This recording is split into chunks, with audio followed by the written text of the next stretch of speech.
Dov Moran, thank you so much for joining me. It is November 2nd, 2023, 27 days after the terrible events of October 7th, when everything, changed. Where lots of things are coming out as in part of our ecosystem, the startup nation.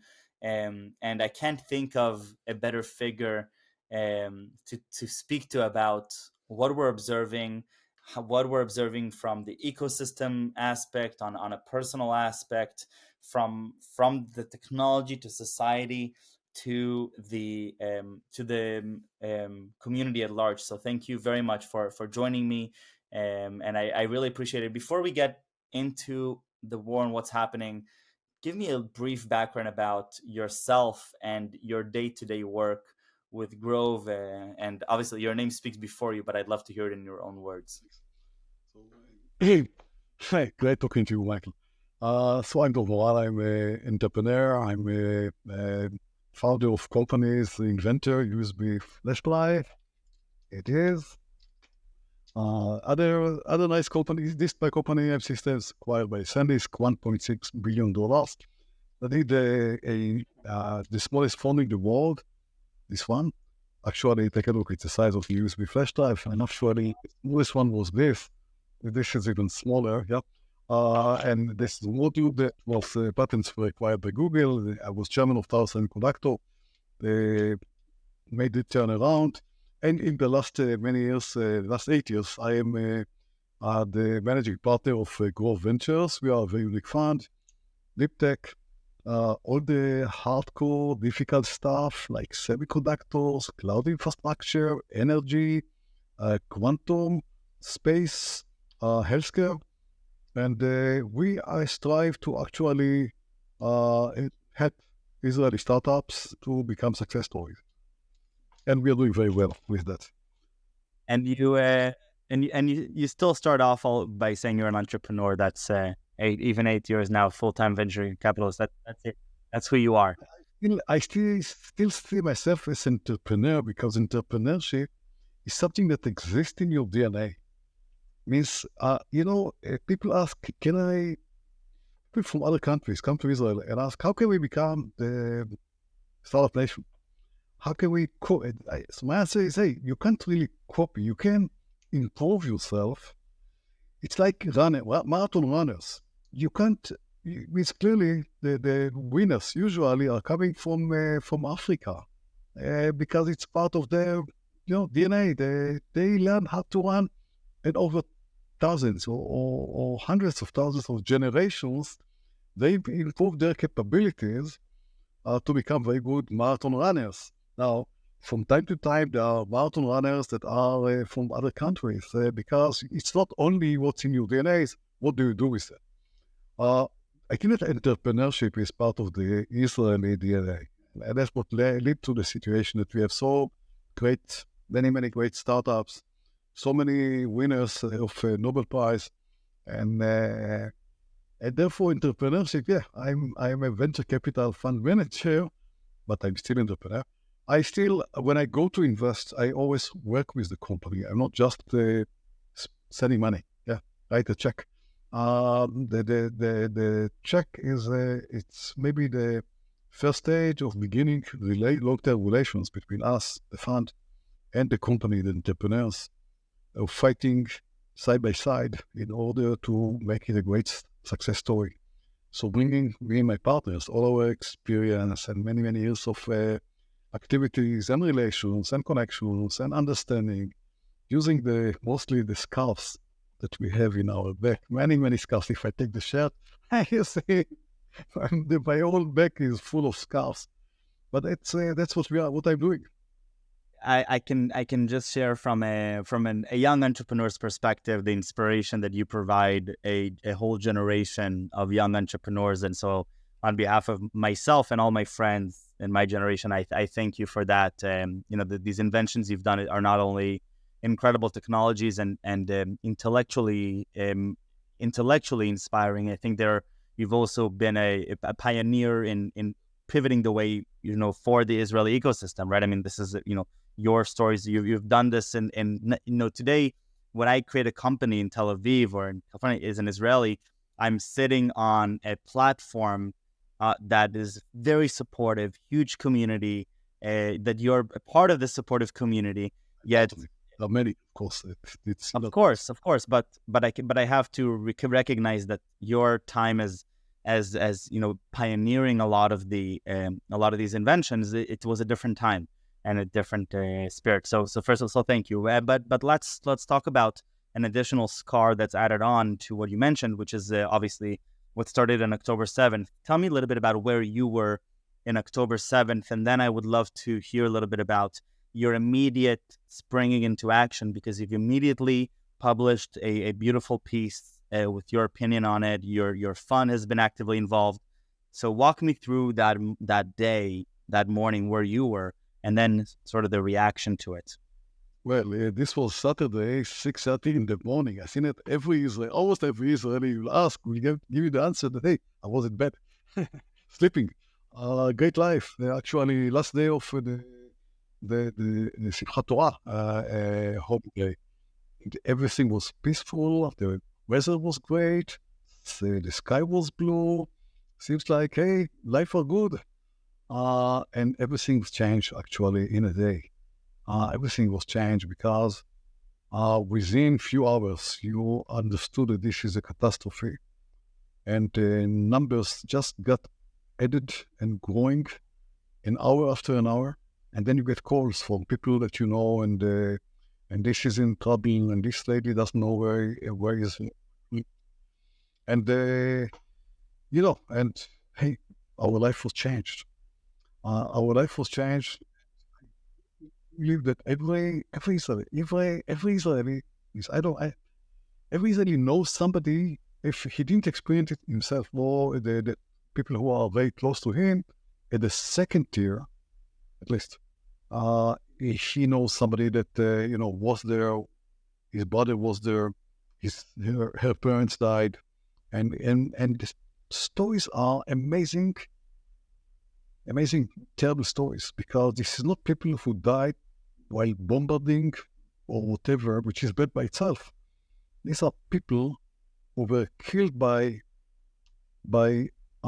creatures that I even cannot define as terrorists, because terrorists are having a gun, they shoot, they bomb, they take their plane and go enter into the Twin Towers.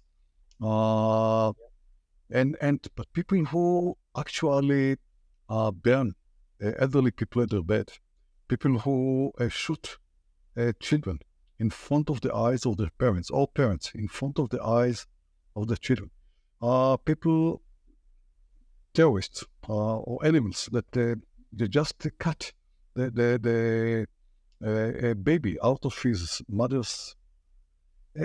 These are things that we saw only at these very, very terrible pictures of the ISIS. And this is the kind of the enemies we are standing in front. So this was a shock. It was a shock to all of us. It's a collective shock. A collective shock. And this will be a scarf at this country's life, I think, for ever and ever. And then, by the way, one thing which made me... So this, you feel sad, because I spoke with many of these guys. I went to several Shiva. Shiva is when people die, and you go to 7 days, you go and sit there with them. You go, many people are coming, and they always speak about, the relatives. So I went to many Shivas. I know many people, and unfortunately that their relatives died. I know many people. So the more people you know, the more people you encounter with that.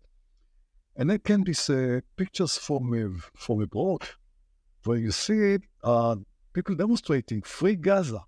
What free Gaza? I think that, yes, I am pro free Gaza. I don't want to be in Gaza. I have no interest in Gaza. I would love that Gaza people will free themselves from the Hamas. So, hey, the first response, I'm joking now. Hey, I'm with them. But then they say, free Gaza, or the Palestinian from the sea, from the river to the sea. Yeah. Hey, if it's from the river to the sea, where am I supposed to live? These people are from abroad: Americans, Germans, Italians, China, Turkey, yeah. what's in their mind? What exactly are they thinking about? Are they really striking for peace? This lady from Sweden, I think Sweden, which has all these signs of like save the economy and all the rest. Free Gaza. Come on, what does she understand about Gaza? About can she really find a place in her heart for such enemies, such not enemies, animals, such terrorists that did this kind of thing? She's comparing it to what? So it's feeling in a way very sad that this is the world. This is where we live in a place which has so much evil, actually. And then there is a concern, and a concern about what's going on, because maybe we are over that. Maybe we are just at the beginning of a big situation, a big war, actually, and we see only the first signs. And if there'll be a big war, clearly the numbers of people died, over 1,300, will be just the beginning of a larger number. And clearly this may get to the whole world.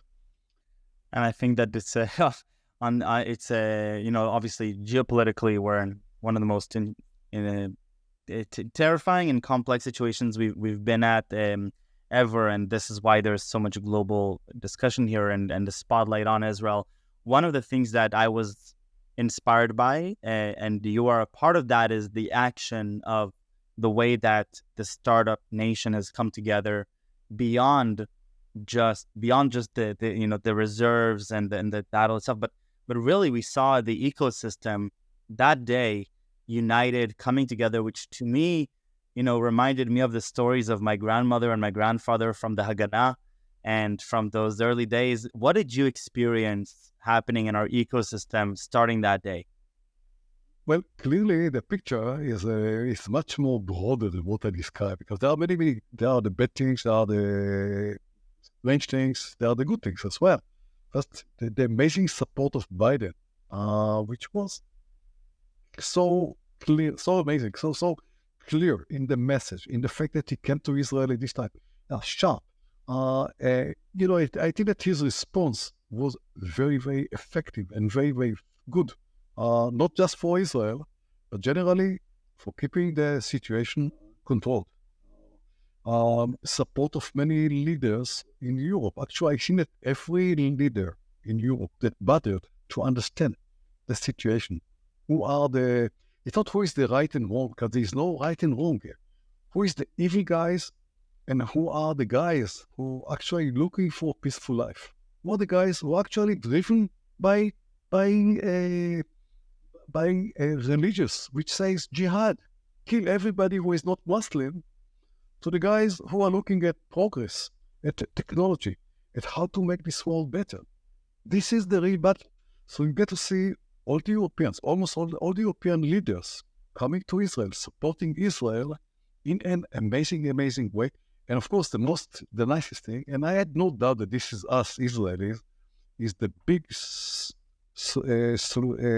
solidity, big friendship, big support from one to the other, everybody, without thinking about money, time, anything. This is an amazing stuff, which I believe is very, very unique to Israel. And despite my concern about a global war, I do believe that global war will not happen. I'm not trying to be, to see the future or talk about to be a prophet. But I think that I do hope and believe that all this very, very bad issue will keep contained in a way, and we'll see the kidnapped guys coming back to Israel. By the way, I don't care for what. Take all the prisoners. There are prisoners, the Palestinian prisoners, the terrorists out of here. That's great. And that Gaza will get out of the control of Hamas. They are the real kidnapped, by the way. The citizens of Gaza, the guys who are suffering from the fact that the Hamas takes all the money, use this money not for building hospitals, education, economy, stuff which are good for the people, but building weapons, building caves below the ground, which, by the way, they don't allow the citizens, the Palestinians, go into this cave. caves.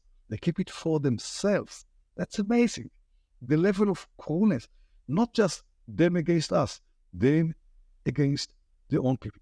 I think that we find a way to keep the Hamas out of control and actually slashed and get other organizations, get probably international to get into Gaza to create a right entity that would have their life, their land, their abilities to really make something better than live well, live good life, peaceful life. I do hope that this will happen. I have no doubt that the high tech in Israel will recover. And all this, I spoke about Israelis as entrepreneurs as part of this is part of the DNA. Not, by the way, not just Israelis, but Jews actually worldwide. Many generations where the non-entrepreneurs died. Finally, you keep a small group, 14 million people all over the world, or 16 actually, it's a small group. We are a small, tiny nation, and all of these guys are the guys who, generation after generation, just entrepreneurs survive. Part of entrepreneurship is the ability to overcome crises. Part of it is the ability to be strong, and be strong especially at the tough times. And I do believe that this war, it's a war, this war would help us to get out of the situation we've been before with a government that, as you know, Michael, I was not happy with, to go and to be in a position that we build a country with a better infrastructure, with better methods, with better management. Because for many, many years, what happened in this country is that the smart guys, not we, others, the smart guys went to high tech, went to industry, went to finance, and the guys who actually went to politics were not the right guys to go there. We created a situation where there were bad people to choose from, and there were bad parties with agendas which are very bad, and all of this would have to be changed. And I do believe it will do it. When you look at the ecosystem today, and you're guiding many companies and entrepreneurs, you're also a figure that's observant as to what's happening in the sentiment amongst entrepreneurs and company leaders within Israel. What are you observing on a leadership perspective? What are you observing of the leadership within the startup nation over the last three and a half weeks, almost a month? What has been some of the characteristics that you've learned about, our existing leadership here? Not government, the startup scene. Well, I have to go. When we talk about leadership, there is a leadership which is, the guys who are working every day in supporting, helping the army, the people around Gaza, the people who their relatives were kidnapped, the people from the north that had to leave their houses. We have a threat from the north as well. Over 150 people currently left their houses. They are actually, how do you call it, pleading? Refugees, yeah. How do you say it? Refugees. Yeah. Refugees. They are refugees in Israel, yeah. By the way, at my home, we have a family from Maalot. I have a house in a place called Yakona, which is I built for my daughter, and there are 3 families coming from another part of the. Everybody does a lot of things. I do believe that the effort that you are seeing is led by amazing people, and none of them were politicians. You see that all the politicians are gone. They have no role. They are not hiding, but you don't see them. You don't see them, their activities. I tell you why.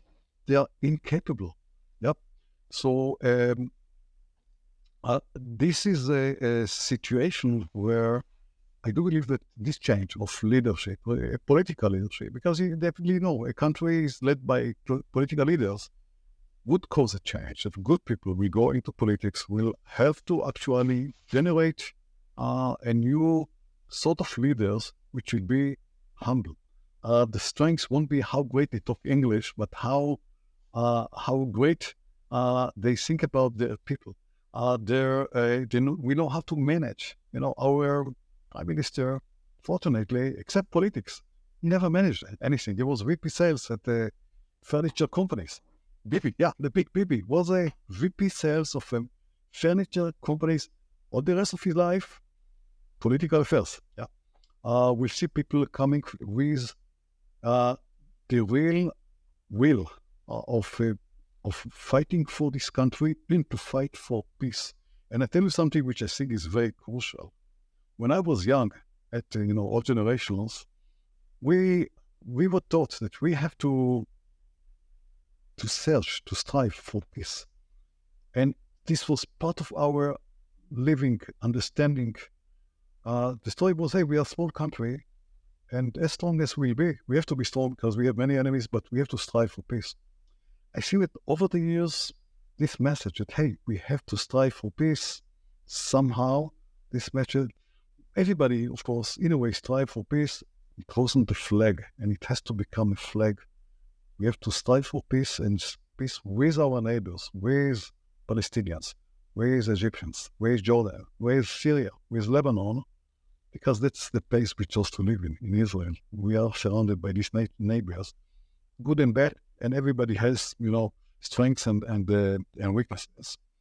And I do believe that this eventually will come.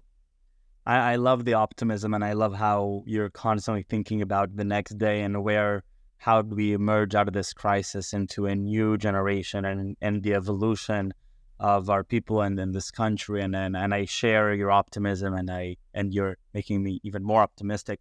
What is your message to entrepreneurs these days? This is going to be a long battle. What is your message to entrepreneurs, CEOs, company founders, and leaders over these next months? So first of all, we are talking constantly with all the CEOs of all. We have 30 companies in our portfolio. All the 30 companies in our portfolio. We speak with all the CEOs daily, sometimes, depend with who, weekly, the worst case. They are all working. They are all working. It's not the same rate, but we did recommend to them, go back to work, go back to collect the people, make them get out of the watching TV all day long and social networks. So they do it. So first of all, we have to live with the situation. We have to know how to overcome the scenario. The idea, guys, we are now in the process of recovering. It takes time. Yeah, they don't overpush, but you have to go through the process. You went into an accident. Now you have to learn how to walk and then run again and then drive again. So we have to begin this process, and they are doing that. My recommendation to entrepreneurs are move on with your ideas, your companies, your startups. Go put the time, put the effort, put the strengths into this rather than watching TV. And be strong.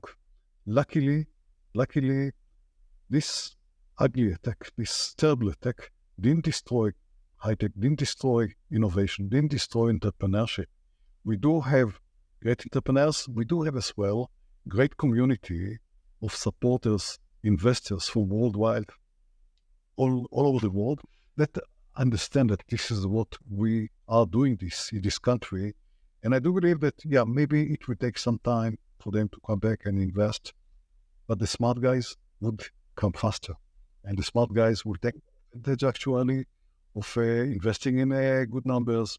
And actually, maybe it will be a good time as well to be more humble in the valuations and take a breath and don't over jump with ideas. Like get the right times of doing stuff, and that's okay. That's fine.